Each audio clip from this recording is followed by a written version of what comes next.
연세로의 지난 10년간의 경과와 시민, 상인들의 반응을 들어봤는데요. 대중교통 전용지구 해제가 어떤 영향을 미치고 있는지 이번에는 전문가의 의견을 들어봤습니다. 박철우 기자입니다. 서울 신촌의 연세로가 10년 만에 대중교통 전용 지구에서 일반 도로로 바뀌었습니다. 시민과 상인들의 반응이 엇갈리는 가운데 교통 흐름과 보행 환경에도 변화가 나타나고 있습니다. 이번 정책 전환의 배경과 영향을 전문가들과 함께 짚어봤습니다. 올해 1월부터 해제된 연세로 대중교통 전용지구. 핵심은 지역 상권의 침체와 교통 여건 변화 때문입니다. 신촌은 차가 다니면서 많은 사람들이 찾아오기 시작했습니다. 그래서 신촌 지역의 매출 신장률이 23%를 기록했습니다. 그 당시에. 그럼 전문가들은 대중교통 전용지구 해제를 어떻게 진단하고 있을까? 14년 도입 초기 이후로는 사실 그 대중교통 전용지구가 평가된 적이 한 번도 없기 때문에 평가의 측면에서는 한 번쯤 필요했던 시기다라고 생각합니다. 우선은 그 지역의 상인분들이 가지고 있는 불안감들이 좀 해소되는 측면은 있었다고 보여집니다. 두 번째는 수용차 이용자들의 접근이 좀 더 편리해질 수도 있었다고 보여집니다. 성산로를 진입할 때 다른 길을 이용했었는데요. 연세로로 이제 분산되는 효과가 있고요. 전용 지구 해제 시에 약 6% 정도의 이제 신촌 지역의 매출액 상승이 확인된 바가 있습니다. 이번에는 상권만 가지고 사실은 평가되다 보니까 대중교통 지구가 가지고 있던 여러 가지 장점이나 아니면 효과에 대한 평가들이 부족했었고, 그렇게 되다 보니까 이후에 그 서울시가 대중교통 전용지구로 비슷한 보행권 정책들을 진행할 때는 조금 그런 장애물이 되지 않을까 싶습니다.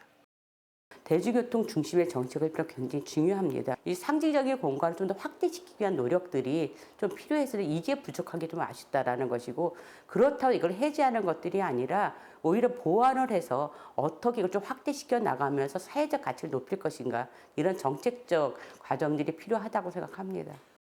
기존의 버스의 연세로 통과 시간이 기존보다 조금 더 걸릴 것으로 생각은 하지만 현재 저희가 모니터링을 하고 있는데요.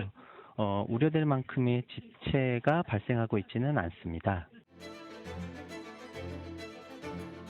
뭐 대중교통이라든지 뭐 자전거라든지 보행을 어떻게 조금 종합적으로 고려해서 친환경적으로 도시를 만들어 나갈 것인지에 대한 사실 명확한 비전들이 필요한 상황이고, 그게 이번 기회에 만들어졌으면 좋았겠다라는 생각을 가지고 있고요. 오히려 이벤트보다도 거기에 나타난 다양한 교통에 대한 문제라든가 또 체증에 대한 문제라든가 이런 여타의 좀 물리적인 구조에 대한 문제들 좀 더 세밀하게 살펴보면서 적절한 이벤트가 들어갔다라면 훨씬 더 많은 문제들이 해결될 거라고 보여집니다.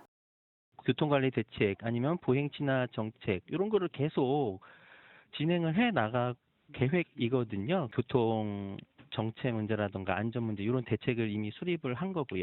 그것들을 이제 시행해 나갈 거고, 이런 것들을 통해서 서울 상권, 신촌의 상권이나 어떤 지역의 활성화가 좀 더 이루어지기를 바라고 있는 거죠.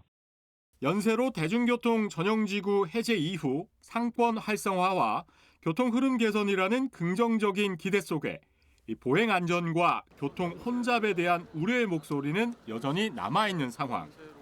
신촌을 찾는 시민과 상인들의 목소리를 고려한 이번 정책이 효과로 이어지기까지는 시간이 필요해 보입니다.